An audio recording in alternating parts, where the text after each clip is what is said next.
राजस्थान की अंता विधानसभा सीट पर उपचुनाव की सरगर्मियां चरम पर पहुंच गई है। पूर्व भाजपा विधायक कंवरलाल मीणा को 3 साल की सजा के बाद खाली हुई इस सीट पर अब निर्दलीय नेता नरेश मीणा ने औपचारिक ऐलान कर दिया है कि वे 14 अक्टूबर को नामांकन दाखिल करेंगे। लेकिन सवाल ये है कि क्या पार्टी उन्हें टिकट देगी या फिर निर्दलीय उतरने का पुराना इतिहास दोहराएंगे। नरेश का राहुल गांधी को लिखा हुआ खुला पत्र राजनीतिक हलकों में चर्चा का केंद्र बन गया है, जहां उन्होंने पुरानी नाराजगियों को भी उड़ेल दिया। कांग्रेस से टिकट वरना निर्दलीय, लेकिन लड़ूंगा ही। नरेश मीणा ने अपने सोशल मीडिया एक्स हैंडल पर एक वीडियो भी जारी कर कहा, मैं अंता से चुनाव लड़ूंगा, पार्टी को मजबूत करने के लिए मैं समर्पित हूं। आज कांग्रेस में आदरणीय राहुल गांधी जी की मंशा के अनुरूप राहुल गांधी जी चाहते हैं कि कांग्रेस में दलित और आदिवासी और अल्पसंख्यक वर्ग जो कांग्रेस का वोट बैंक है उनको राजनीतिक प्रतिनिधित्व उनकी संख्या के आधार पर दिया जाए। लेकिन धरातल पे अलग हम देखते हैं। ऐसे में अभी भी राहुल गांधी जी के भरोसे, राहुल गांधी जी पे विश्वास करते हुए मैं रुका हुआ हूं और मुझे उम्मीद है कि अगर आप सब लोग इसको वीडियो को शेयर करके राहुल गांधी जी तक अगर मेरी आवाज पहुंचेगी तो मुझे उम्मीद है कि आदरणीय राहुल गांधी जी मुझे मौका देंगे। मित्रों, मैं 2 चुनाव लड़ चुका हूं, छबड़ा और देवली उनियारा, पूरी ताकत लगा चुका हूं। और आपने देखा होगा पिछले दिनों भी मैं जिस तरह से मेरी सक्रियता रही है, आप सोच सकते हैं मेरी हालत कैसी होगी। इसलिए मेरे को हर तरह की मदद की जरूरत है और आप लोग अपने अपने साधनों से, अपने अपने व्हीकलों से मुझे आशीर्वाद देने अंता जरूर पधारेंगे।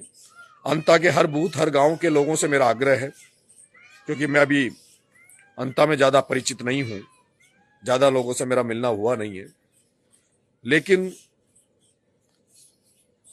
छबड़ा भी मैं इसी तरह गया था, देवली उनियारा भी इसी तरह गया था, जो लोगों ने मेरे को आशीर्वाद दिया और उसके बाद जो रिश्ते बने। अंता के लोगों को भरोसा देता हूं, जो लोग मेरा साथ देंगे उससे कई गुना साथ देने का प्रयास मैं करूंगा।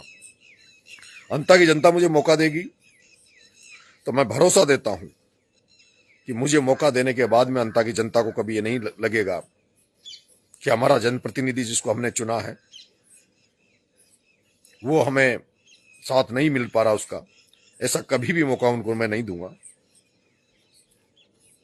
अंता की जनता को लगेगा कि उन्होंने एक ऐसे लड़के को विधायक बनाया है जो उनकी सरवण बनकर, उनका बेटा बनकर उनकी सेवा करेगा। जहां कहीं भी संकट होगा, जहां कहीं भी कोई व्यक्ति दिक्कत में होगा, उनके लिए काम करेंगे। हाड़ौती में किसान राजनीति को मजबूत करना चाहता हूं। किसानों को, बेटों को राजनीतिक प्रतिनिधित्व दिलाने का शपथ मैंने ले रखी है। मैंने कहा है कि झालावाड़ 12 लोकसभा में जो ये अंता विधानसभा आती है, जिसमें सबसे ज्यादा वोट धाकड़ समाज के हैं, आज अगर धाकड़ समाज का विश्वास, आशीर्वाद नरेश मीणा को इस विधायक बनाने में मिला तो मैं शपथ लेता हूं कि अगली बार 2029 में जो सांसद का चुनाव होगा झालावाड़ 12 का, उसमें मैं और मेरे चाहने वाले सब लोग पूरी ताकत के साथ किसी धाकड़ समाज के बेटे को सांसद बनाकर संसद भेजने का काम हम करेंगे। सर्व समाज को साथ लेकर मैं चुनाव लड़ूंगा। सभी धर्मों का सम्मान करते हुए, सभी का आदर करते हुए ये चुनाव हम लड़ेंगे। भारतीय जनता पार्टी से जहां तक मुझे विश्वास है, किसी किसान के बेटे को टिकट मिलेगा। बीजेपी से हमें नफरत है, बीजेपी को हम ना तो देखना पसंद करते हैं, लेकिन अगर बीजेपी से किसान के बेटे को टिकट मिला तो हमारा चुनाव बड़ा ही सौहार्दपूर्ण होगा। और अगर मुझे जो लगता है कांग्रेस पार्टी मुझे टिकट नहीं देकर उसी धन्ना सेठ को मौका देती, कांग्रेस जिसको पहले भी कांग्रेस उस जगह से विधानसभा अंता से लड़ाती आई है, तो उसको हम दिखा देंगे कि चुनाव होता कैसे है और चुनाव लड़ा कैसे जाता है। उनके समर्थक पूर्व मंत्री राजेंद्र गुड़ा के नेतृत्व में नामांकन के लिए वे तैयार हैं, लेकिन टिकट को लेकर सस्पेंस बरकरार है। एक तरफ पार्टी कार्यकर्ता #अंता मांगे नरेश मीणा कैंपेन चला रहे हैं, वहीं कुछ सूत्रों का दावा है कि कांग्रेस हाईकमान प्रमोद जैन भाया जैसे पुराने दावेदारों पर विचार कर रहा है। नरेश ने इसे वर्गीय अन्याय बताते हुए अपने एक्स हैंडल पर राहुल गांधी को टैग कर पत्र लिखा। हर बार ऐसे उम्मीदवार को टिकट दिया जाता है जिसके वर्ग के 1% वोट भी नहीं। प्रमोद जैन भाया ने कोटा संभाग में कांग्रेस को खत्म कर दिया, अब अंता में मुझे मौका दे। नरेश का राजनीतिक सफर संघर्षों से भरा रहा है। 2002 में राजस्थान यूनिवर्सिटी में NSUI से छात्र संघ महासचिव बने। 2023 में छबड़ा से निर्दलीय 35,000 वोट लाए। 2024 देवली उनियारा में 60,000 वोटों से दूसरे नंबर पर रहे। जुलाई 2025 में जेल से रिहा होने के बाद वे फिर सक्रिय हैं।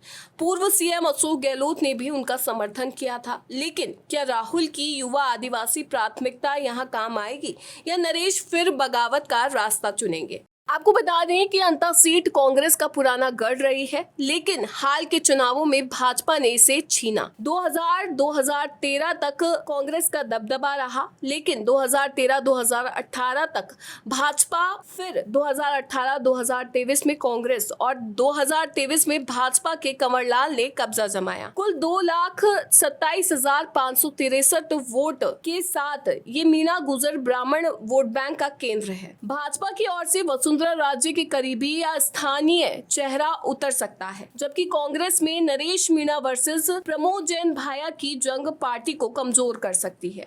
निर्दलीय नरेश मीणा का उतरना कांग्रेस के लिए दोबारा हार का खतरा ला सकता है, जैसा देवली में हो चुका है। अब आगे क्या होगा ये तो वक्त ही बताएगा। इस खबर के बारे में आप अपनी राय हमें कमेंट बॉक्स में लिखें। वीडियो पसंद आया हो तो इसे लाइक करें, शेयर करें और चैनल को सब्सक्राइब करना ना भूलें।